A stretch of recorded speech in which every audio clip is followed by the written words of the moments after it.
The views, opinions, and findings contained in this podcast are those of the host and subject matter experts. They should not be construed as official Department of Defense positions, policies, or decisions unless designated by other official documentation.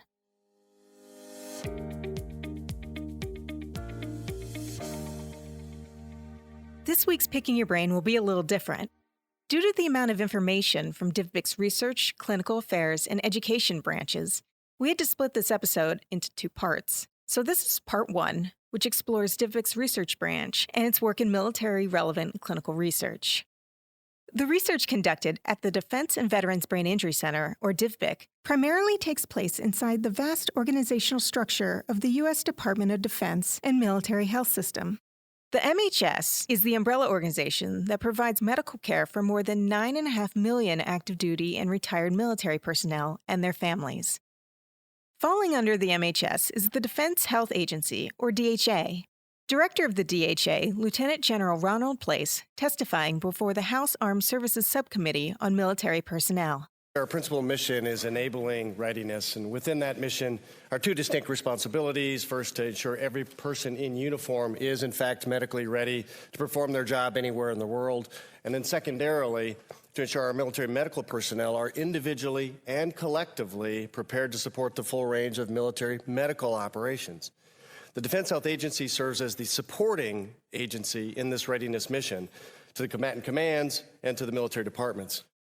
Like most military units, the DHA is comprised of different staff sections that are responsible for the administrative, operational, and logistical needs of its units.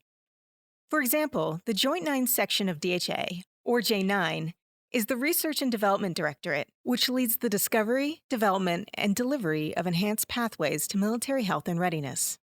DivBIC, and ultimately this podcast, operates within DHA's J9 section.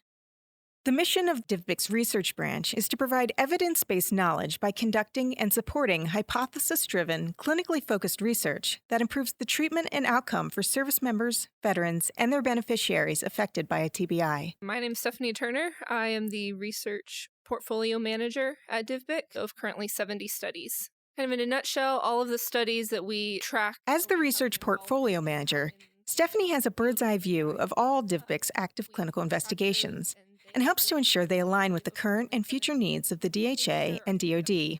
She is also well situated to provide an overview of the clinical research process. So our whole DivBIC network is 21 sites. 18 of those have research. We work with 5 VA hospitals, and then the rest are military treatment facilities.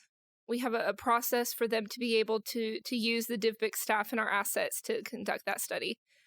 So they submit a pre-proposal up to headquarters.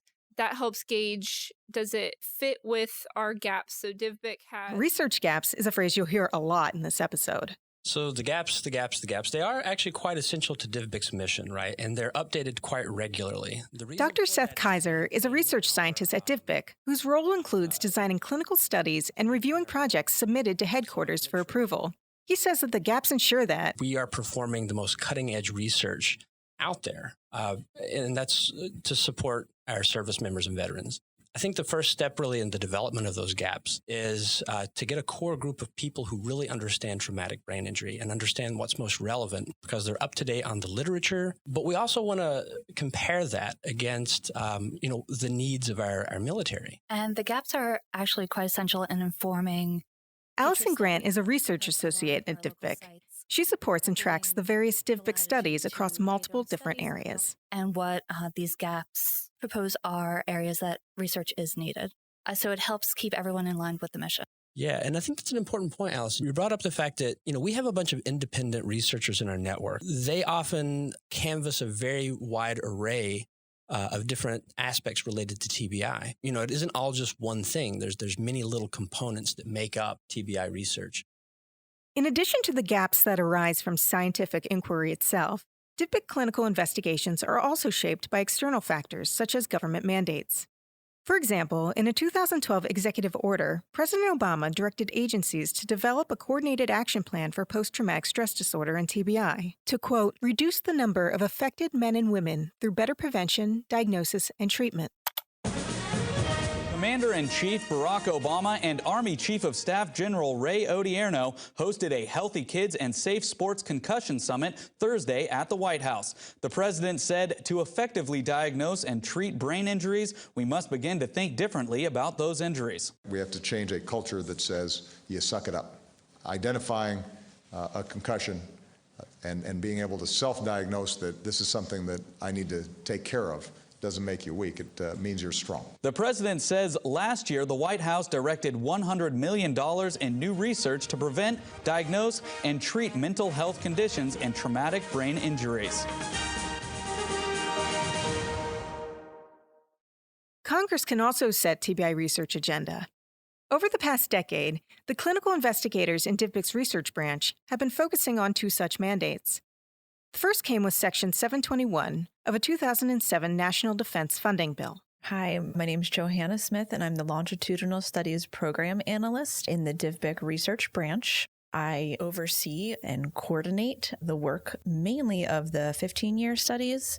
So in the 2007 National Defense Authorization Act, Congress decided the DoD needs to do a study and understand what are going to be the long-term impacts of traumatic brain injury in service members, veterans, and their family members. We have all kinds of moving parts and various aspects that are trying to address the long-term impact of TBI in the armed forces. So the 15-year studies, so it's a constellation of studies or a group of studies that have been formulated to address this mandate. The mandate itself asks for us to look at the physical and mental health effects of traumatic brain injury, the healthcare, mental health care and rehab needs, the type and availability of long-term rehab needs, programs and services that are available to our service members, and then the effect on the family.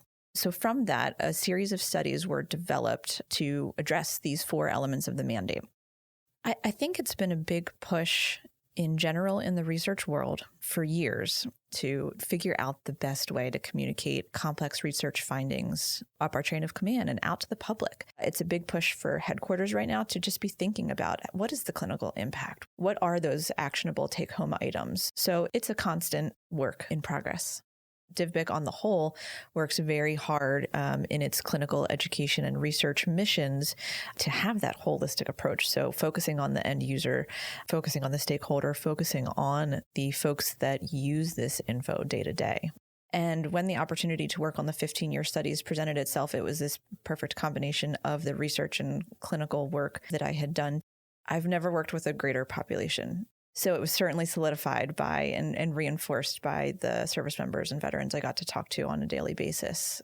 With everything they have going on in their world, that they were willing to give back to this research study and gave all that they had, I just was incredibly struck by that and realized I had found the right field. The second congressional mandate involves blast exposure on service members. Senator Elizabeth Warren of Massachusetts speaking in a Senate Armed Services Subcommittee on Personnel. And while most people think of TBI as being the result of exposure to an IED explosion on the battlefield, we're now learning that it is not the only or even the most common source of blast exposure for service members. So I was very glad to get an amendment into this year's defense bill that requires the Pentagon to begin a longitudinal study of the blast exposure that our service members experience on the battlefield and when firing larger weapons during training. The amendment that Senator Warren was referring to was Section 734 of the National Defense Authorization Act for fiscal year 2018. Here's Stephanie to explain. So in the NDAA FY18, Section 734 mandated that the Secretary of Defense shall conduct a longitudinal medical study, which was ultimately determined to be a 4-year longitudinal medical study, on blast pressure exposure from members of the armed forces during combat and training, including members who train with any high overpressure weapon systems. So more specifically, it mandates that we determine how to monitor, record, and analyze blast pressure exposure, the feasibility of creating some kind of record of that blast exposure that could be incorporated into a service member's records, and then lastly, review the safety precautions surrounding heavy weapons and whether any modifications could be made regarding safety standards, or maybe even the weapon itself based on health and performance data that we evaluate. Congressional mandated studies are only a portion of DivBIC's research agenda. Recently, clinical investigators have tested the usability of DivBIC's own products and have revised its clinical tools based on end-user feedback.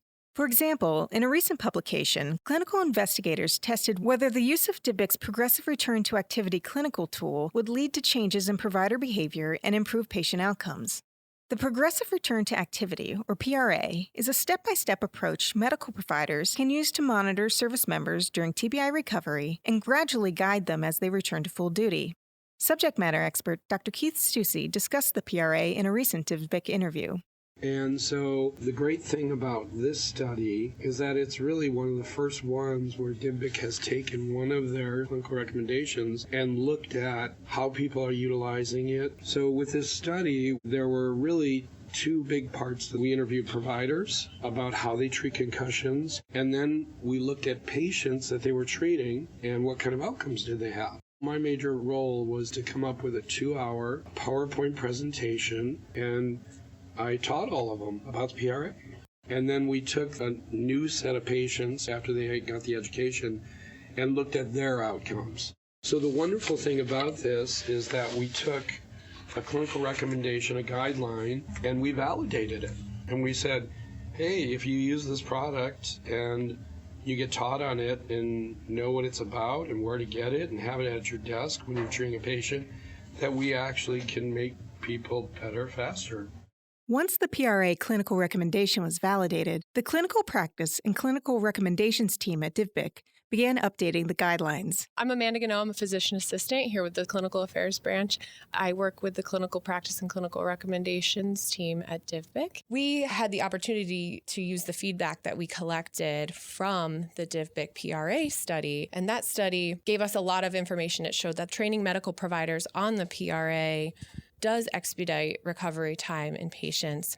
And so the focus of the PRA revision is on usability and increasing the primary care provider's confidence in treating concussion within the clinic to help provide patients with the most expedited recovery. My name is Stacey Harcum. I'm a neuroscience clinician with clinical practice and clinical recommendations. For the progressive return to activity, one of the most important aspects in its design is the timely return of service members to duty. And it's important to strike a delicate balance because if we return service members too quickly, it can be a danger both to the service member and to the rest of their unit. But we also want to return them as quickly as is safe and possible in order to ensure mission readiness. It is really important to provide medical providers with evidence-based tools to help them manage traumatic brain injury and manage the symptoms that are associated with concussions. Next time, in part 2 of this episode, we'll highlight the impact of clinical investigations on medical providers and the efforts by DivBIC to educate the military and civilian medical communities, service members, veterans, and caregivers on TBI prevention, recognition, and recovery. For more information on the studies featured in this episode, please visit our website at divbic.dco.mil. That's dvbic.dcoe.mil. We'll also have the link in the episode description. Picking Your Brain is a 4-part series from the Defense and Veterans Brain Injury Center that focuses on the care and recovery of service members and veterans who have sustained a TBI. It's produced and edited by Vinnie White. It was hosted today by me, Kate Perlman. Special thanks to Stephanie Turner for providing information on the research branch and to Dr. Rosser Matthews for his help in writing this episode.